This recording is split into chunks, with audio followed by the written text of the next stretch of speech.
Hello, welcome to E4U. This is practice set 13. So let's start. Why E4U? Everybody knows. आप 12 mock test दे चुके हैं.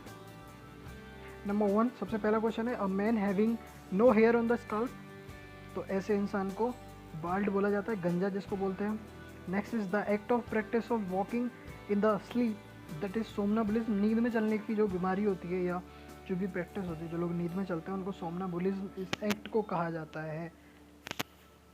Next question is identify the synonym of the given word. आपका pure का आपको synonym बताना है तो आपका क्लीन के साथ चला जाएगा.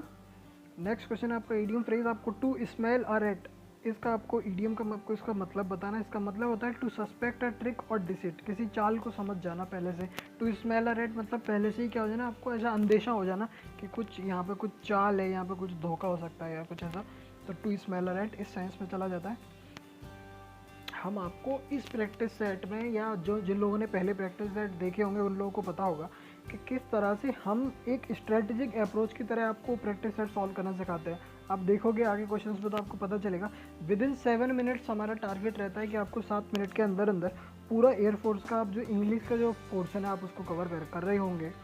Next is no sooner. तो इस तरह जैसे कि आपको ये क्वेश्चन आपने देखा, नो सूनर देखा आपने देखा नो सूनर, और देखा है नीचे आपको प्रेपोजिशंस दे रखे हैं, आपको ये इस तरह के कंजंक्शंस दे रखे हैं आपको. तो आपने क्या क्वेश्चन पढ़ना नहीं, देन पे टिक कर देना सीधा का सीधा. इस तरह की स्ट्रेटेजिक अप्रोच में आपको सिखाने की कोशिश करूँगा कि जहाँ आपको ज़्यादा से ज़्यादा टाइम से वो. आप no sooner did the student पूरा क्वेश्चन पढ़िए मत, आप नो सूनर देखिए ऑप्शंस में क्या है. तो नो सूनर के साथ देन आएगा.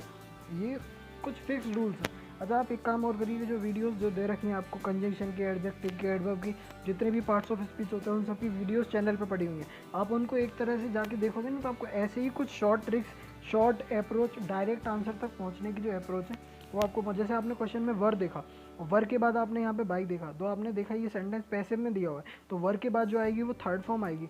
इन चारों ऑप्शन में थर्ड फॉर्म किसकी है, गिव की. जो थर्ड फॉर्म वो गिवन दे रखी है.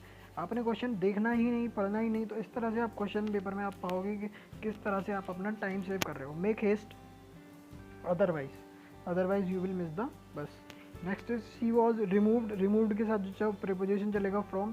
सी वॉज रिमूव्ड फ्रॉम, तो रिमूव्ड के साथ फ्रॉम. कुछ चीज़ें आपको जो याद करनी पड़ेंगी. फिक्स प्रीपोजिशन कुछ होते हैं. जैसे आपने इस क्वेश्चन में आपने देखा, अब आपने अगर नाउन का चैप्टर ज़रा भी पढ़ा होगा और आपने उसमें देखा होगा, जैसे ये क्वेश्चन आपने देखा, और अगर आपने नाउन का चैप्टर पढ़ा होगा तो आपने देखा होगा इन्फॉर्मेशन का कभी प्लूरल नहीं बनता.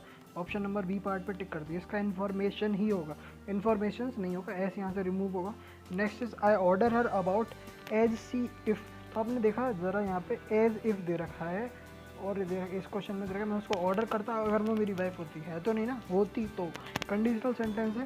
सी के साथ भी यहाँ पे हम वॉज यूज़ ना करके वर यूज़ करेंगे. Option number D is the correct answer. Next question जो हमारा है वो है the residents celebrated the independence day. तो आप इस क्वेश्चन में देखेंगे इसका आपको पैसिव बनाना है. सेलिब्रेटेड दे रखा है, पास्ट इंडेफिनेट का सेंटेंस. तो सेंटेंस में आपको वाज और वर्ब की थर्ड फॉर्म लेनी है इसका पैसिव बनाने के लिए. तो वाज और वर्ब की थर्ड फॉर्म इस क्वेश्चन में दे रखी है ना. Correct answer option number B.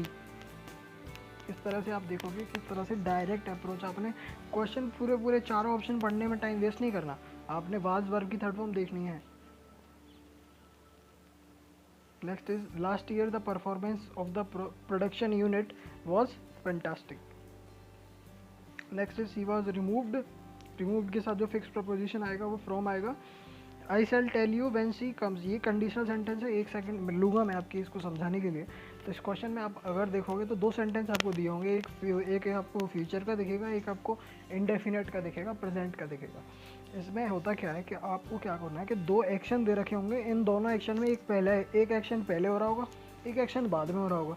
तो जो एक्शन आपका पहले हो रहा होगा वो आपको प्रेजेंट इंडेफिनेट में लिखना है, और जो एक्शन आपका बाद में हो रहा होगा वो आपको फ्यूचर इंडेफिनेट में लिखना है. तो आपने इन दोनों में से देना है. I shall tell you when C comes. सारे कम वाले ऑप्शन देखें तो मैं आपको पहले बताऊंगा या वो पहले आएगी तभी तो मैं आपको इन्फॉर्म करूंगा. तो पहला एक्शन क्या है उसका आना. तो उसका आना वाला जो सेंटेंस है वो कम में जाएगा, मतलब इंडेफिनेट प्रेजेंट इंडेफिनेट में, और बाद वाला फ्यूचर इंडेफिनेट में. तो वो फ्यूचर इंडेफिनेट करेक्ट दिया हुआ है. पहला एक्शन हमारा प्रेजेंट इंडेफिनेट में हम यहाँ पर कर लेंगे. होपफुली आप समझ गए होगे.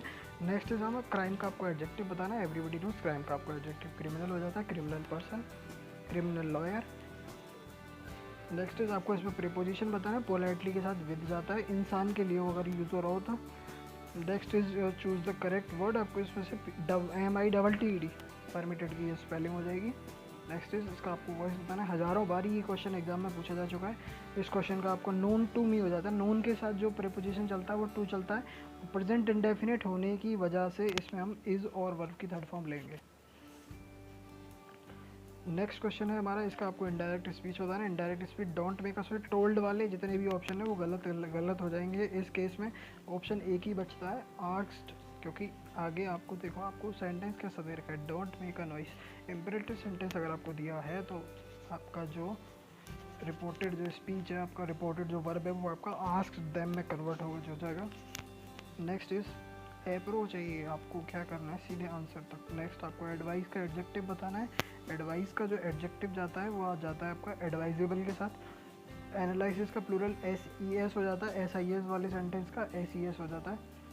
आपको इसका वॉइस चेंज करना है। वॉइस चेंज पे आप देखोगे विल हैव फिनिश्ड है, तो आपको विल हैव बीन फिनिश्ड वाला ऑप्शन देखना होगा। तो विल हैव बीन फिनिश्ड वाला ऑप्शन एक ये है और एक ये है।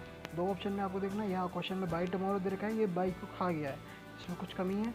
Option number D is the correct answer. इस तरह से आप क्वेश्चन को सॉल्व करेंगे तो आप देखेंगे कि इस तरह से आप डायरेक्टली आंसर तक पहुँच रहे हैं। तो आज की वीडियो को यहीं तक रखते हैं, बने रहिए हमारे साथ, तब तक के लिए stay connected, keep learning, thanks for watching the video.